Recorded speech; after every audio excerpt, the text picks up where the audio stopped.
সুপ্রিয় শিক্ষার্থীবৃন্দ, একাদশ দ্বাদশ শ্রেণীর পদার্থবিজ্ঞান অনলাইন ক্লাসে তোমাদের স্বাগতম জানাই।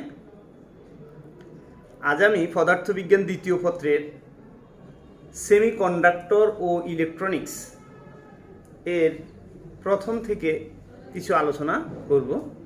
চলো আমরা আলোচনা শুরু করি। প্রিয় শিক্ষার্থীবৃন্দ, তোমরা জানো পদার্থকে যদি আমরা পরিবাহিতার বিচারে ভাগ করি তাহলে এখানে চার প্রকারের পদার্থ আমরা পাই। প্রথমত আমরা বলি অপরিবাহী, এরপর অর্ধপরিবাহী, এরপর পরিবাহী এবং আছে অতিপরিবাহী। তো আসো এইগুলো সম্পর্কে আমরা একটু আবারও ধারণা নিয়ে নিই। যে সকল পদার্থ তড়িৎ একেবারেই পরিবহন করে না,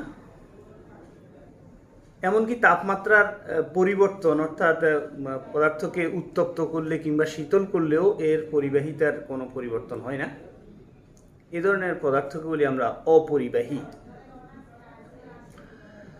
যে সকল পদার্থ কিছুটা তড়িৎ পরিবহন করতে পারে এবং তাপমাত্রা বৃদ্ধির সাথে সাথে এর পরিবাহিতা বৃদ্ধি পায় অর্থাৎ রোধ হ্রাস পায়, তাদেরকে বলি আমরা অর্ধপরিবাহী।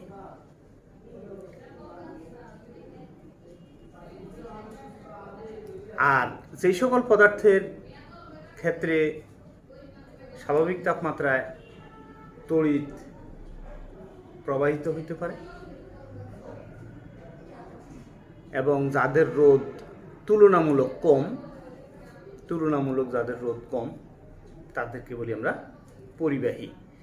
পরিবাহীর ক্ষেত্রে একটি বৈশিষ্ট্য হলো এটি তাপমাত্রা বৃদ্ধির সাথে সাথে, স্বাভাবিক তাপমাত্রা থেকে তাপমাত্রা বৃদ্ধির সাথে সাথে এর পরিবাহিতা হ্রাস পায় অর্থাৎ রোধ বৃদ্ধি পায়, যেটি আমাদের চলতড়িৎ অধ্যায়ে এই সম্পর্কে আমরা জেনেছি।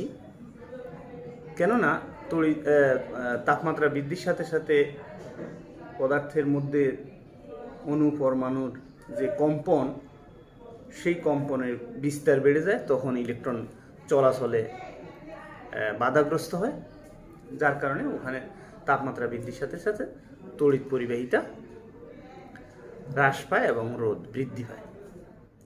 আর অর্ধপরিবাহীর ক্ষেত্রেও এটা আমরা জেনে রাখি। সেক্ষেত্রে তাপমাত্রা বৃদ্ধির সাথে সাথে রোধ হ্রাস পায়, পরিবাহিতা বৃদ্ধি পায়। এর কারণ হলো অর্ধপরিবাহীর ক্ষেত্রে মুক্ত ইলেকট্রন কম থাকায় তাপমাত্রা বৃদ্ধির সাথে সাথে মুক্ত ইলেকট্রনের সংখ্যা বাড়ে, যার কারণে পরিবাহিতা বৃদ্ধি পায়। আর আমরা আবারও বলি অপরিবাহীর ক্ষেত্রে কিন্তু তার রোধ অসীম বলা যেতে পারে, মানে প্রচুর রোধ থাকে, অসীম রোধ বলতে পারি। আর সেক্ষেত্রে পরিবাহিতা শূন্য, মানে পরিবাহিতা থাকে না। তো এই সকল পদার্থগুলোর আমরা দুই একটা করে উদাহরণ দিতে পারি। যেমন অপরিবাহী ক্ষেত্রে তোমরা জানো শুকনো কাঠ কিংবা রাবার, প্লাস্টিক ইত্যাদি। অর্ধপরিবাহীর ক্ষেত্রে হতে পারে যেমন সিলিকন, জার্মেনিয়াম। পরিবাহীর ক্ষেত্রে তামা, লোহা ইত্যাদি জাতীয় পদার্থগুলো আসতে পারে। আমরা আরেক প্রকার পদার্থ, যেটি আধুনিক যুগের পদার্থবিজ্ঞানে খুবই নতুনভাবে সমাদৃত এবং এটি বর্তমান বিশ্বে খুব আলোচিত একটি জগৎ, যেটি হলো অতি পরিবাহী, যাকে আমরা বলি সুপার কন্ডাক্টর। এটি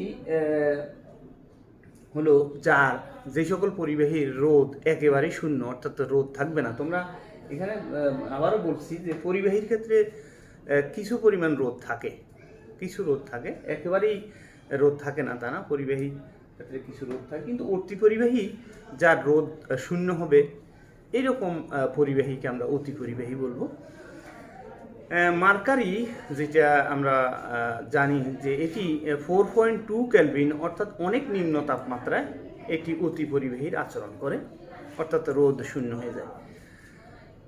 এই সকল পরিবাহীগুলোকে বিভিন্ন অ্যালয়ের মাধ্যমে, বিভিন্ন কম্বিনেশনে, বিভিন্ন প্রক্রিয়ায় ডেভেলপ করে রিসার্চ করে বিজ্ঞানীরা কাজ করে যাচ্ছেন। এগুলোকে কিভাবে যে সকল অতি পরিবাহীগুলো আছে এগুলোকে কিভাবে রুম টেম্পারেচার অর্থাৎ ব্যবহার উপযোগী তাপমাত্রায় নিয়ে আসা যায় সেজন্য চেষ্টা করা হচ্ছে। এখনও নিম্ন তাপমাত্রায় আছে, তো নিম্ন তাপমাত্রা থেকে অনেক এগিয়ে নিয়ে আসার জন্য বিজ্ঞানীরা কাজ করে যাচ্ছেন। তার মধ্যে একটি মানে এইরকম পদার্থের নাম আছে যেমন ইট্রিয়াম বেরিয়াম কপার অক্সাইড, যাকে আমরা YbCO বলি, YbCO বলি। এটি একটি অতি পরিবাহী যাকে সংক্ষেপে YbCO বলা হয়। ইট্রিয়াম বেরিয়াম কপার অক্সাইডের একটি সমন্বয়। তো যাই হোক, আমরা এই পদার্থ জগৎ সম্পর্কে আমাদের একটি ধারণা হলো। এবার আসো পদার্থের এই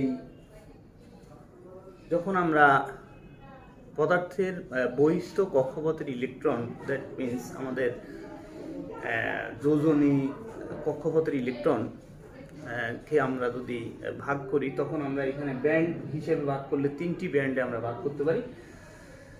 আমরা একটু উদাহরণ দিই, যেমন ধরো ডাক্তাররা কিন্তু দেশের সিটিজেন, নাগরিক, কিন্তু তারা স্পেশাল একটা কাজও করেন, মানে চিকিৎসা দেন, চিকিৎসা সেবা তারা দেন। তার মানে তারা একই সঙ্গে দুইটা দায়িত্ব, মানে দুইটা মানে জেনারেলাইজড করলে আমরা তাদেরকে একটা সিটিজেনের কাতারে ফেলতে পারি।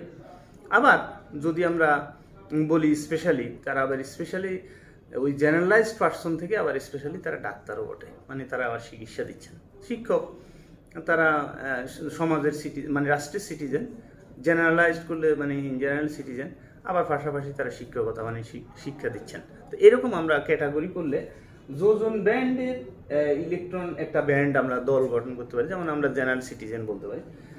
পরিবহন ব্যান্ড অর্থাৎ যারা এই তড়িৎ পরিবহন করবে, তড়িৎ পরিবহনের অংশগ্রহণ করবে, যেমন আমরা বলছি জেনারেল সিটিজেন ডাক্তার, আবার এই ডাক্তার সিটিজেনরাই আবার চিকিৎসা সেবা দিচ্ছে।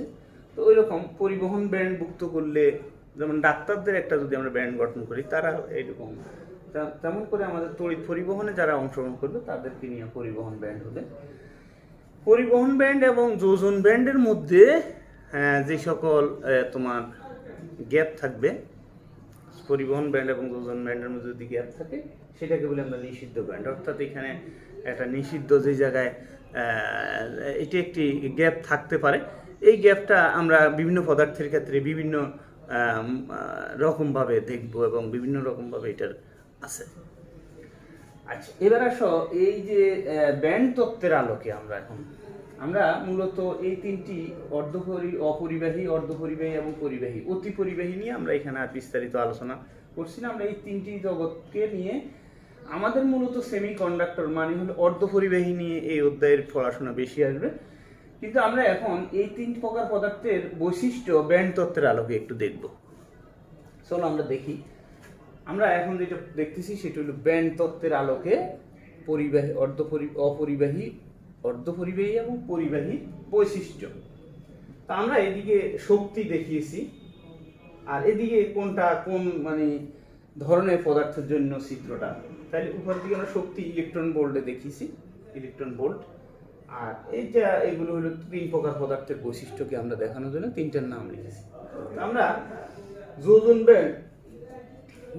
ব্যান্ড আমাদের যে অপরিবাহীর ক্ষেত্রে যোজন ব্যান্ড এবং পরিবহন ব্যান্ড, যোজন ব্যান্ডটা আংশিকভাবে পূর্ণ থাকে, অর্থাৎ এখানে সাফিসিয়েন্ট পরিমাণে ইলেকট্রন নাই, যথেষ্ট পরিমাণে ইলেকট্রন নাই। যোজন ব্যান্ডও কিছুটা এখানে মানে তার যোজন ব্যান্ডও কিছুটা খালি আছে, এবং পরিবহন ব্যান্ড একেবারেই শূন্য, অর্থাৎ পরিবহন করার জন্য মানে কোনো রকম কোনো ইলেকট্রন সেখানে নাই। তাছাড়াও পরিবহন ব্যান্ডে কোনো ইলেকট্রনকে যোজন ব্যান্ড হতে যেতে হলে 6 থেকে 15 ইলেকট্রন ভোল্ট শক্তি দরকার, যা কোনো ইলেকট্রনের পক্ষে অর্জন করা সম্ভব হয় না। এমনকি আমরা উত্তপ্ত করলে, হিট দিলে, তাপ দিলেও সেটি সম্ভব হয় না, যার কারণে আমরা কোনো অপরিবাহী যেমন রাবার, প্লাস্টিক এই জাতীয় পদার্থকে আমরা উত্তপ্ত করলে মানে গরম করলেও আমরা এটাকে পরিবাহী হিসেবে বানাতে পারি না, অর্থাৎ পরিবাহী হচ্ছে না সেটা। তড়িৎ পরিবহন করছে না, কারণ 6 থেকে 15 ইলেকট্রন ভোল্ট শক্তি অর্জন করা সম্ভব হয় না, যার কারণে পরিবহন ব্যান্ডে কোনো ইলেকট্রন যেতে পারে না, ফলে সেই পদার্থ তড়িৎ পরিবহনে আর সক্ষম হয় না। তো এই হলো অপরিবাহী বৈশিষ্ট্য ব্যান্ড তত্ত্বের আলোকে। এবার আসো অর্ধপরিবাহী। অর্ধপরিবাহীর ক্ষেত্রে আমাদের যে এনার্জির যে গ্যাপ, অর্থাৎ পরিবহন ব্যান্ড দলভুক্ত হতে গেলে যে এনার্জির দরকার, সেই এনার্জির গ্যাপটা হলো লেস দেন 1.1 ইলেকট্রন ভোল্ট, মানে 1.1 ইলেকট্রন ভোল্টের সাথে কিছুটা কম, মানে কম আছে আর কি, কিন্তু একটা গ্যাপ আছে, সেই গ্যাপটা কম, যার কারণে। আর তাছাড়া যোজন ব্যান্ডে আমাদের এখানে ইলেকট্রন থাকে, যথেষ্ট আছে, কিন্তু পরিবহন ব্যান্ডে ইলেকট্রন সংখ্যা কম, মানে অল্প স্বল্প আছে, তার মানে কিছু সংখ্যক ইলেকট্রন পরিবহন ব্যান্ডে আছে, তবে প্রয়োজনের তুলনায় কম, যার কারণে অর্ধপরিবাহী অপরিবাহীর সাথে কিছুটা বেশি মানে অপরিবাহীর সাথে তড়িৎ পরিবাহী একটু বেশি, আর পরিবাহীর সাথে তার তড়িৎ পরিবহন ক্ষমতা কম। আচ্ছা, এখন আমাদের এখানে যে 1.1 ইলেকট্রন ভোল্টের সাথে কম এনার্জি গ্যাপ, যার কারণে আমাদের এই অর্ধপরিবাহী পদার্থকে আমরা যদি হিট করি, তাপ দিই, তখন যোজন ব্যান্ড থেকে ইলেকট্রন শক্তি অর্জন করে পরিবহন ব্যান্ডে যেতে পারে, কিছু পরিবহন ব্যান্ডের ইলেকট্রন বাড়তে শুরু করে। অর্থাৎ আমি যদি উত্তপ্ত করি পদার্থকে, সিলিকন, জার্মেনিয়াম এই জাতীয় পদার্থকে যদি আমরা উত্তপ্ত করি, তাহলে কি হয়, যোজন ব্যান্ডের কিছু ইলেকট্রন শক্তি অর্জনের মাধ্যমে পরিবহন ব্যান্ডের দলভুক্ত হয়ে যায়, যার কারণে আমাদের পদার্থের পরিবাহিতা বেড়ে যায় এবং রোধ কমে যায়। তো আমরা এই জন্য বলি যে অর্ধপরিবাহীকে তাপ দিলে তার পরিবহন ক্ষমতা বৃদ্ধি পায়, এটা এই জন্য বলে থাকি। এবার আসো পরিবাহীর ক্ষেত্রে কি ঘটনা। পরিবাহীর ক্ষেত্রে হলো যোজন ব্যান্ড এবং পরিবহন ব্যান্ডের মধ্যে যে নিষিদ্ধ ব্যান্ড বা নিষিদ্ধ জোন যেটাকে বলি আমরা, মানে যেটা এনার্জি গ্যাপ বলি আমরা, সেই এনার্জি গ্যাপ বলে কোনো গ্যাপ নাই। অর্থাৎ যে সকল ইলেকট্রন যোজন ব্যান্ডে আছে, সেই সকল ইলেকট্রনে আবার কমনলি পরিবহন ব্যান্ডে আছে। অর্থাৎ আমরা বলতে পারি এটি কমন আনকমন মানে আছে, যার কারণে